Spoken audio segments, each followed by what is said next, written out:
Hello guys, and welcome back to another video. So with the new Ruins of Treasure Hunt being back into the game, we see two new weapons added in the game. First one is going to be Patelo weapon and the other one is going to be Melisandre.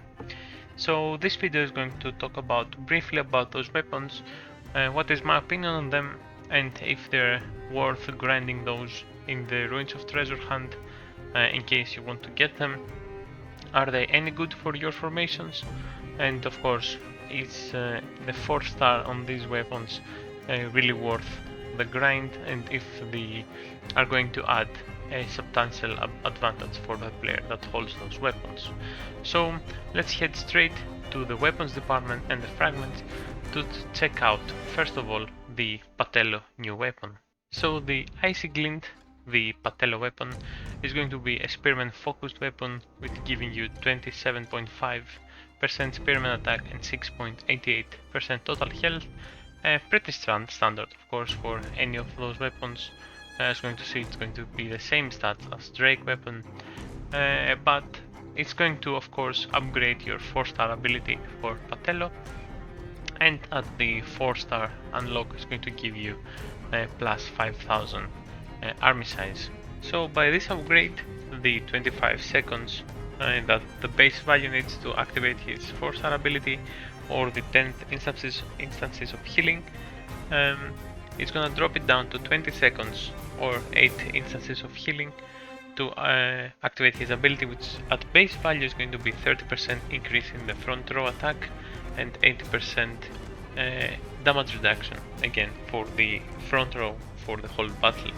Of course, running a single troop type formation, the front row part is not going to matter since you have only one troop type, but if you go up to the 4 star of the Icy Glint, the passive stats are going to be of course better, and the 4 star ability is going to be activated super quickly at the 15th second mark, or again when you get 5 instances of healing, with the total increase of the damage for your front row troops is going to be 60%, and the damage reduction is gonna go up to 13%. Activating the 4 star ability faster is gonna make your troops deal more damage, and of course tank even better with the damage reduction that this weapon is going to provide.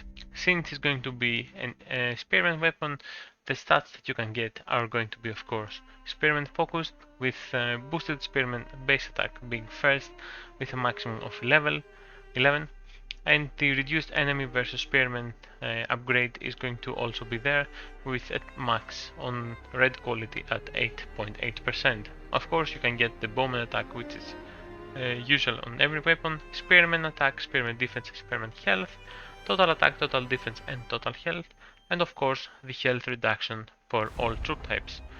As with every weapon, you can get up to 4 of those random attributes, with spearman base attack and infantry versus spearman reduction being like the top tier attributes that you can get, but of course some spearman attack and spearman health are going to be up there as well. Some people actually like to run health reductions, especially for their counter troop type, so for this case, if you opt to get some cavalry health reduction, is also going to be really good, but of course focusing on base attack and the reduction against infantry players is going to be top notch in my opinion. Moving on to Melisandre new weapon, this is going to be a classic bowman weapon. It's gonna be exactly the same as other tier of weapons, like for example Patelo weapon, but for bowmen. It's gonna give you 27.5% bowman attack, 6.88 total health, and of course even from the first tier is going to slightly upgrade Melisandre 4 star ability, and again at 4 stars it's going to give you a 5000 army size if you equip it on Melisandre. Yet again, this is going to be a passive upgrade for the 4 star, so even if you're not using Melisandre, having a 4 star weapon is going to give you another 5000 army size passively. In reality, this weapon is not going to give you a huge upgrade in the 4-star ability of Melisandre, Gift of Fire. The base value is at 50% chance to deal 10% additional fire damage, and on the, of course, on the max quality, the 4 stars, that 60% is gonna go up to 100%, so it's going to increase your damage output by 10%, and also increase the bowman attack while defending your city by 200%. Of course, this is really good. It's gonna make bow castles tankier. Well, not exactly tankier, but they're going to deal more damage, so that is going to have the result of being more tanky. The bowman attack is gonna go up to 55%, and the total health to 13.75. The random attributes of this weapon, of course, are going to be focused on bowmen, with bowman base attack. It's going to be the 4th weapon for bows. 3 of those are, let's say, easy to get. The Sansa, Carvas and Melisandre now. Theon is going to be a bit harder, but yet again, having those 3 weapons are good enough for bowmen right now. Enemy bowmen versus allied bowmen reduction. I would love to see that they could have more damage reductions for other troop types, since bowman versus bowman is not something you usually see.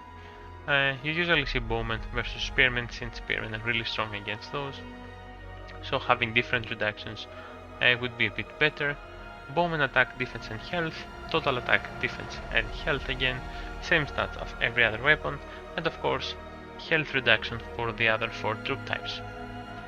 As I said, having the enemy bowman versus bowman is a bit lackluster in my opinion. It would have been better to have different attributes for that, but yet again I wouldn't want to see more bow players around. So the Divine Light is really good weapon for bowmen. At 4th star it's going to be really good, increasing your total output by 10%, and the 200% damage to allied bowmen on defense is going to be insane. Nice. Since bowmen can get high stats for attack already. Both weapons are going to be in the shop for the treasure hunt shop. Both of them are going to cost 100 ruins coins, exactly like a Rhea weapon, for example, or Salma.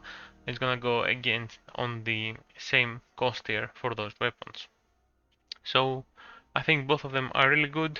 I would suggest some changes on those, of course, to my liking, but I guess it is what it is. Tell me down in the comments which weapon you would go. Thanks for watching, and I will see you on the next one.